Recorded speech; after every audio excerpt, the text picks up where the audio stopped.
Here are 3 true scary stories from Reddit. The links to the stories are in the description below. Enjoy.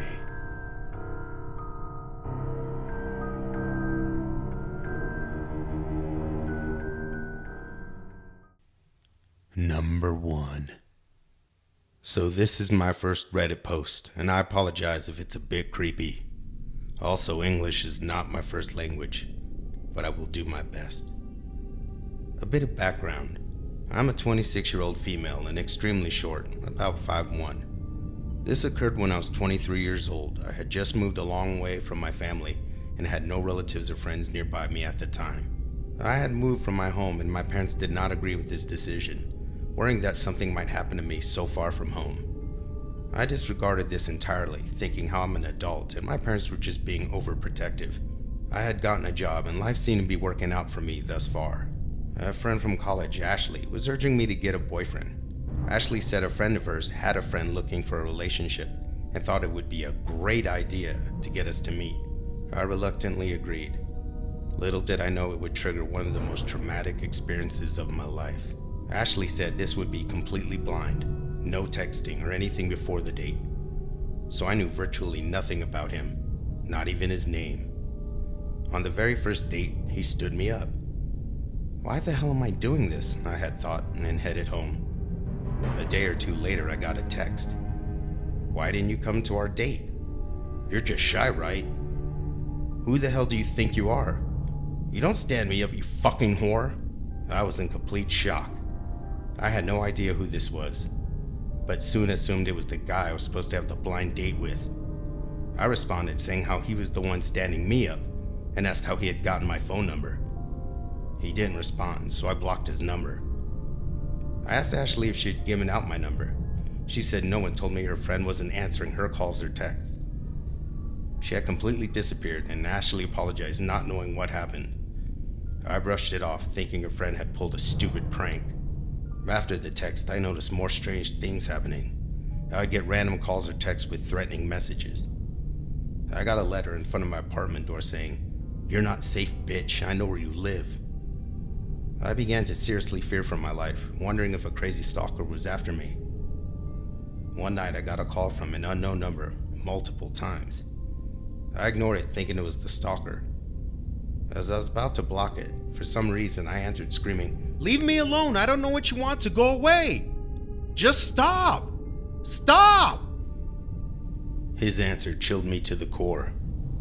"Look out the window." I pulled the curtains aside and peered out. A dark silhouette wearing a skull ski mask waved to me and the call ended. My legs went weak and I stumbled to the ground, freaking out, not knowing what to do. What the hell did this guy want?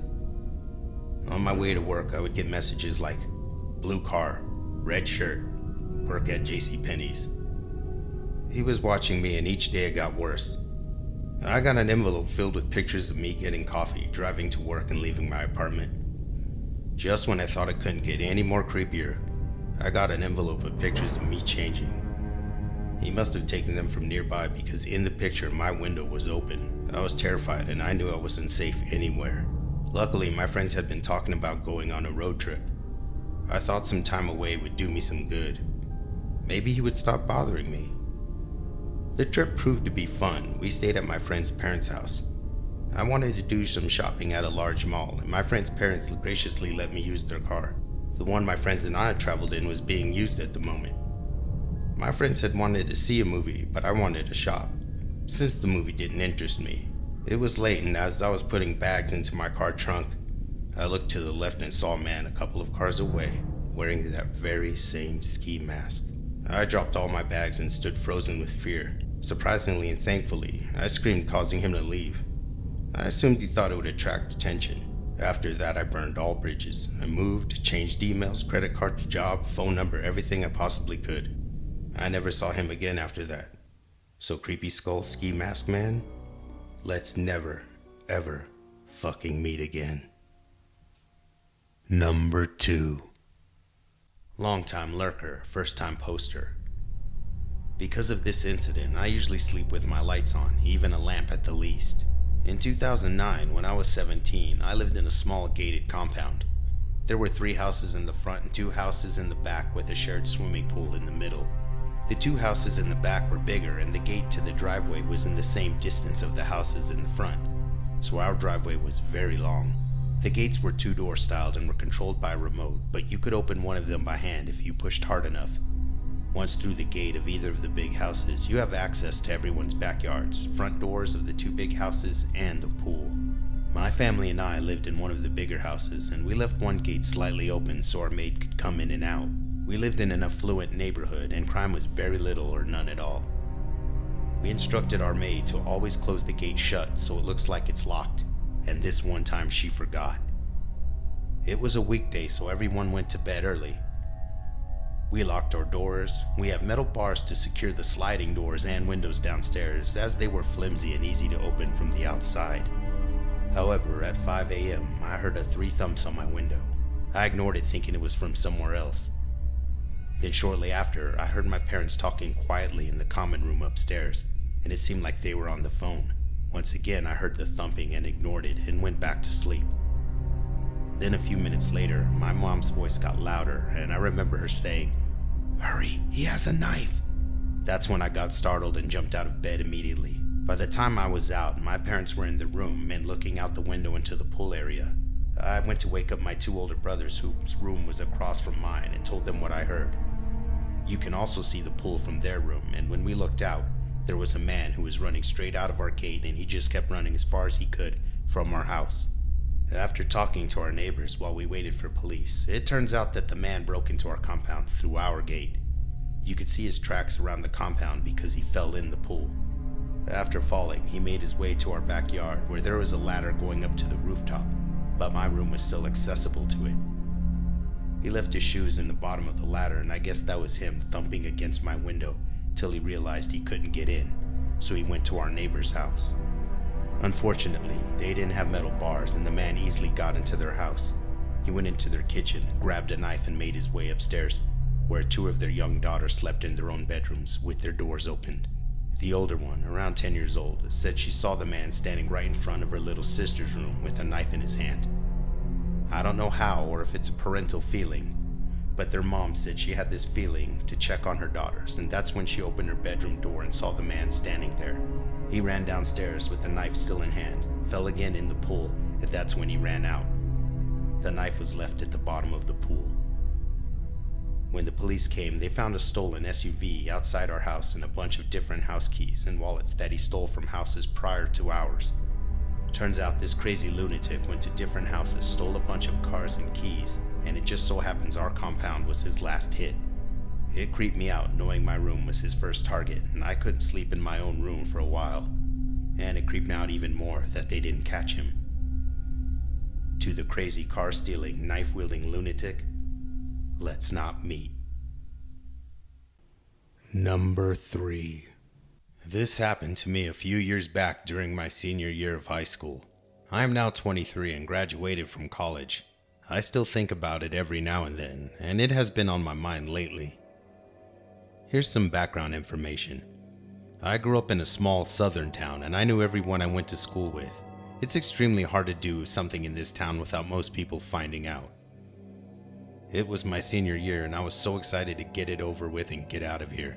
I was so eager for college I could barely stand it. We met once a week in our homerooms to discuss certain requirements we had to meet to graduate and to keep us on track.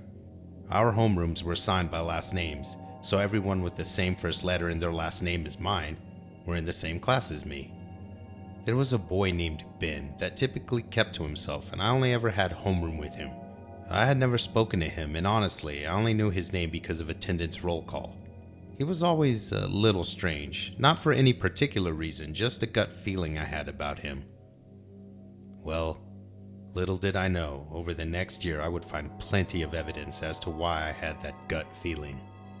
Ben and his family had moved into my neighborhood 2 houses down from me just a few days after school starting. We lived pretty far out in the country and knew all our neighbors. I was really into photography and would go on walks every single day after school to take photos. Most of the time I was with friends, and I never felt unsafe or unsettled, even if I went out alone. It just wasn't the place where anything bad happened. Children could ride bikes to their friend's house and no one would worry about it. When Ben moved in, everything was normal. I would casually wave as I walked by his house. Politeness isn't unusual here. Eventually, he started making small talk every time I walked past his house. I would slow my walk when responding to his, "How was your day?" or "Homeroom was boring, huh?" type of questions. I made sure to keep walking, however, because I only had a certain amount of time to take photos and wanted to get home before sunset. None of our exchanges freaked me out really, but it was kind of weird that he was always on his porch when I walked by every day. A few weeks later, he started showing up at my locker in between every period. If I didn't go to my locker, he would leave me notes in detail about how he couldn't wait to see me after school, how he wanted to build our relationship. Needless to say, at this point, I was freaked out. All I was doing was being nice and speaking to him as a normal acquaintance. When he wouldn't stop leaving me alone at school, and when I didn't feel comfortable going on my usual photography adventures, I decided to tell my parents. I didn't really feel in danger, but he literally lived a few feet away from me, so I thought they should know what was going on. They assured me I was fine and he just had a crush on me, that nothing would happen. I decided I didn't have to talk back to him, so I started to avoid him. Then, of course, it got weirder. I had a piece of shit car that wouldn't even lock. He had started going through my car, my guess was during the night, and leaving handwritten letters telling me he listened to all of my CDs and that I had great taste in music, how my air freshener smelled like me, etc., etc. One of the creepiest things he did was hand wrap a butterfly trinket and leave it in my car as a gift. He clearly started to notice me avoiding him, so the letters started to take an ominous turn. He would write me almost every single day about how I was going to regret not talking to him, that when he died a violent death, I would cry over his grave and be haunted by the thought of ignoring him. It was bad. My parents were so freaked out by the letters they decided to show my principal. And since most of the letters he left were in my car or on the front porch, no disciplinary action was taken. Here's what really got me. One night around 2 a.m., he knocked on my parents' bedroom window, whispering my name. It woke my parents up and my dad chased him for a mile down the road, saying God knows what. That was the last straw. My parents did some research and found out he had a probation officer for some minor offenses. They contacted the PO and let her know what was going on.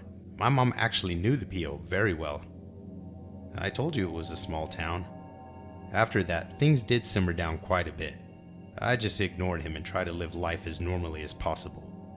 The only way it stopped was me going off to college and moving away. I found out recently that he tried to enroll in the military and was kicked out. Then shortly thereafter, he was arrested for armed robbery. Well, I hope you guys enjoyed. Until next time.